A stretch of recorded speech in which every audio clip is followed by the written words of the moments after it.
मिट्टी का गीलापन जिस प्रकार से पेड़ की जड़ों को पकड़ करके रखता है, ठीक उसी प्रकार मनुष्य के शब्दों में मीठापन उसके रिश्तों को पकड़ करके रखता है।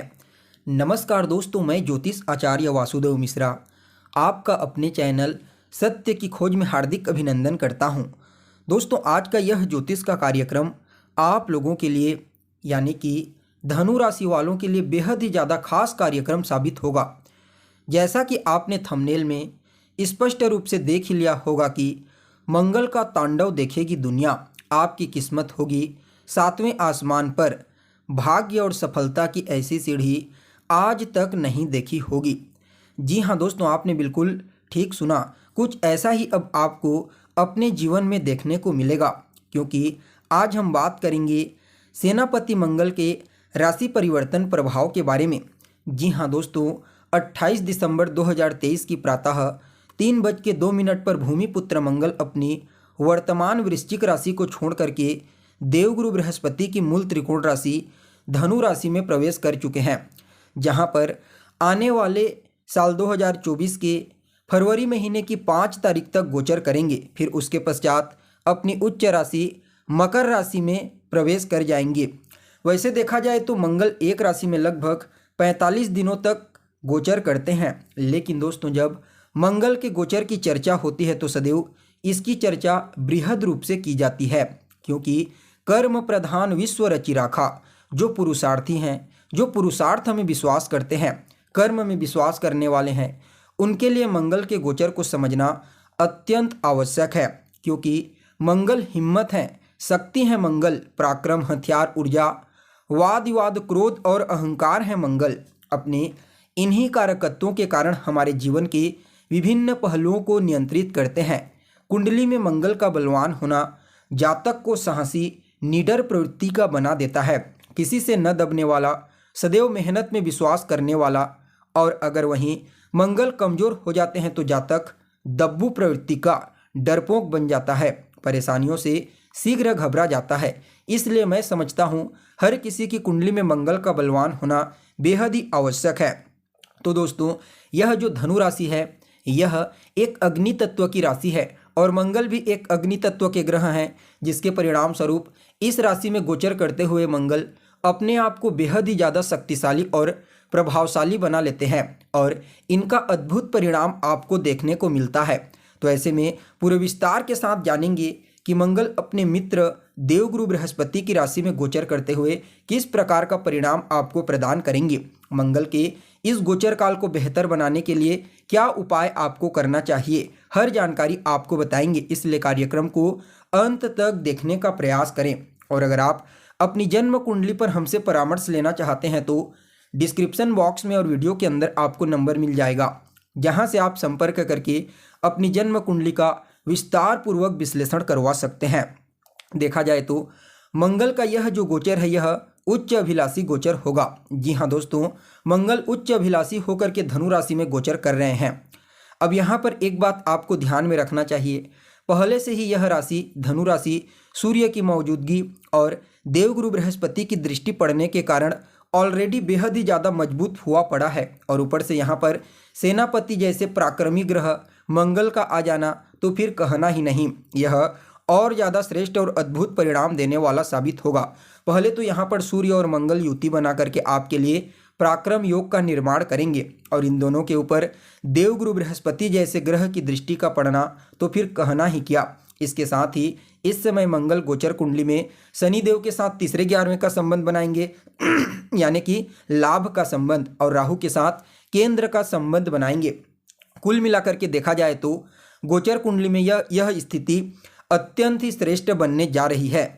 तो दोस्तों देखिए, आप लोगों के लिए यानी कि मूल रूप से धनु राशि वालों के लिए मंगल महाराज का जो यह गोचर हो रहा है यह आपकी राशि में ही हुआ है। जी हाँ, और यह जो भाव होता है लग्न, यह आपके शरीर का होता है, आपकी आत्मा का, आपकी सेहत का, यूँ समझ लीजिए सभी प्रकार की जानकारी आपके लग्न से ही प्राप्त हो जाती है। मंगल का गोचर आपकी राशि पर होना निसंदेह आपके जीवन में यह विशेष तरह की उपलब्धियों को प्रदान करने वाला साबित होगा। मंगल उच्च अभिलाषी होकर के अपने परम मित्र देवगुरु बृहस्पति की मूल त्रिकोण राशि में गोचर करेंगे उनकी दृष्टि से दृष्ट होकर के और सूर्य के साथ युति बना करके, तो फिर कहना ही नहीं, यह आपके लिए अत्यंत ही श्रेष्ठ प्रभावी साबित होगा। हालांकि इस समय आपको अपनी वाणी पर नियंत्रण करना है, अपने क्रोध पर नियंत्रण करना है, क्योंकि सूर्य के साथ यहाँ पर मंगल होंगे। जब तक सूर्य राशि परिवर्तन नहीं कर लेते तब तक आपको विशेष रूप से अपने क्रोध पर, अपने अहंकार पर और अपनी वाणी पर नियंत्रण रखने की आवश्यकता पड़ेगी। बाकी कार्य क्षेत्र के दृष्टिकोण से यह गोचर आपके लिए जबरदस्त प्रभाव लेकर के आया है। यदि आप बेरोजगार हैं तो रोजगार दिलाएगा, व्यापारी हैं तो व्यापार में सफलता दिलाएगा। यूँ समझ लीजिए कि कारोबार के लिए यह गोचर बहुत ही बेहतरीन साबित होने वाला है। बीते दिनों में जो भी कमियां जीवन काल में रही थी उसकी पूर्ति आपको होने जा रही है। इसका फायदा पूर्ण रूप से आपको मिलेगा। घर परिवार के मध्य खुशियों का आगमन होगा। हालांकि थोड़ी बहुत यहाँ पर परेशानी आ सकती है जिसे आपको समझने की आवश्यकता है। देखिए, मंगल एक पाप ग्रह है और उनकी दृष्टि से कलह क्लेश की संभावनाएं बनती है। कुछ हद तक आपके स्वभाव में क्रोध का आ जाना, अहंकार, घमंड, ऐसी चीज़ों के कारण थोड़ी बहुत आपको समस्या होगी। इसलिए इस समयावधि में आप जितना ज़्यादा हो सके योगाभ्यास का सहारा लेने का प्रयास करें, तो वहीं अपने आप को फिट रखने का भी प्रयास कीजिए। बाकी मैं आपको बता दूं, मंगल का उच्च अभिलाषी होकर के गोचर करना आपके जीवन में चारों तरफ से सफलता की स्थिति लेकर के आया है।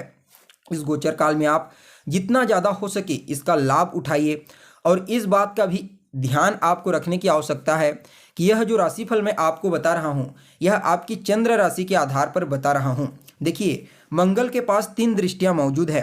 मंगल अपने से चतुर्थ स्थान और अपने से सप्तम और अष्टम स्थान, इन 3 जगहों को देखता है। देखा जाए तो मंगल जो होते हैं वह आपके लिए पंचमेश और द्वादशेश बनते हैं और इस समय उनका लग्न के ऊपर गोचर करना, चौथी दृष्टि चतुर्थ भाव पर पड़ेगी जहाँ पर पहले से ही राहु गोचर कर रहे हैं। तो यहाँ पर एक पॉइंट आपको समझना है। देखिए, चतुर्थ भाव में बैठे हुए राहु के ऊपर मंगल की दृष्टि पड़ेगी तो यहाँ पर समस्या बनेगी, गृह क्लेश की समस्या बनेगी।